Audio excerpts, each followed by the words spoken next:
दोस्तों आज जानेंगे जुलाई के महीने में हमें अपने गन्ने की फसल में ऐसे कौन कौन से 5 प्रमुख कार्य करने चाहिए जिससे हमें गन्ने की उपज ज़्यादा मिले, उसमें लागत भी कम आए और उसकी क्वालिटी भी शानदार हो, कुल मिलाकर ज़्यादा मुनाफा मिले। और शुरू करने से पहले आपसे अनुरोध करेंगे, यदि आप चैनल पर नए हैं तो चैनल को अभी सब्सक्राइब कर लें, बेल आइकन को ऑल पर सेलेक्ट कर लें।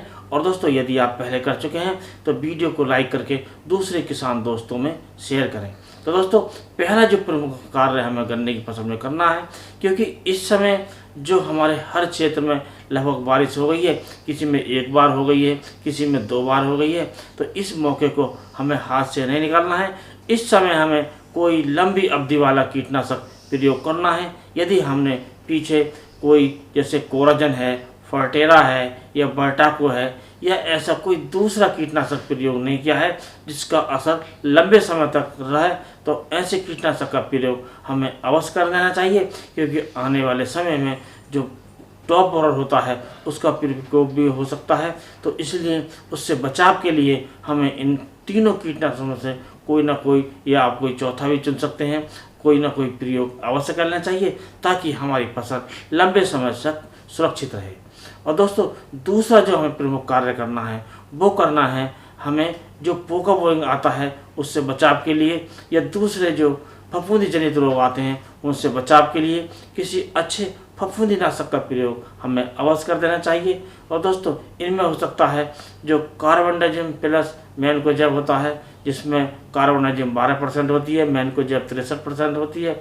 ये जो फार्मूला होता है आप किसी भी कंपनी का लेकर, अच्छी कंपनी का लेकर प्रयोग कर सकते हैं। और इसकी मात्रा आपको लेनी है 500 ग्राम प्रति एकड़, और 200 से 250 लीटर पानी में घोलकर आप इसका स्प्रे अवश्य कर दें।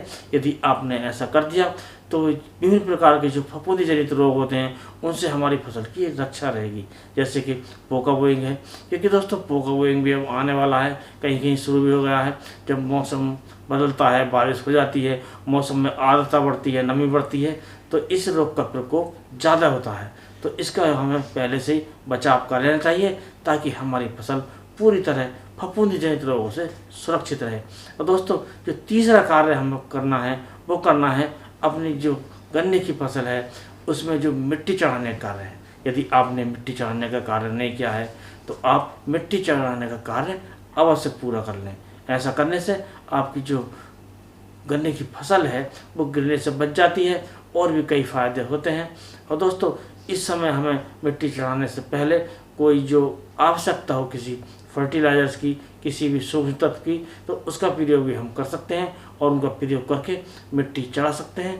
और दोस्तों और चौथा जो प्रमुख कार्य करना है हमें वो करना है कि जो हमारे खेत में विभिन्न प्रकार के जो खरपतवार होते हैं उन्हें हम नष्ट कर चुके हैं, और बाद में भी ये जो बेलदार खरपतवार आ जाते हैं, बेल आ जाती हैं, तो उन्हें छोटी अवस्था में ही हमें उखाड़ फेंकना है ताकि हमारे जो गन्ने की जो फसल पर ये लिपट नहीं जाए और उस पर कब्जा न कर लें, अर्थात उसकी पैदावार कम न कर लें। तो इसका प्रयोग भी हमें अवश्य कर देना चाहिए, जिससे हमारी फसल जो खरपतवार बाद में उगाते हैं वो बेलदार होते हैं और हमारी फसल पर चढ़कर उसे नष्ट करने के कगार पर पहुंचा देते हैं। तो उससे बचाव भी हमें करना चाहिए।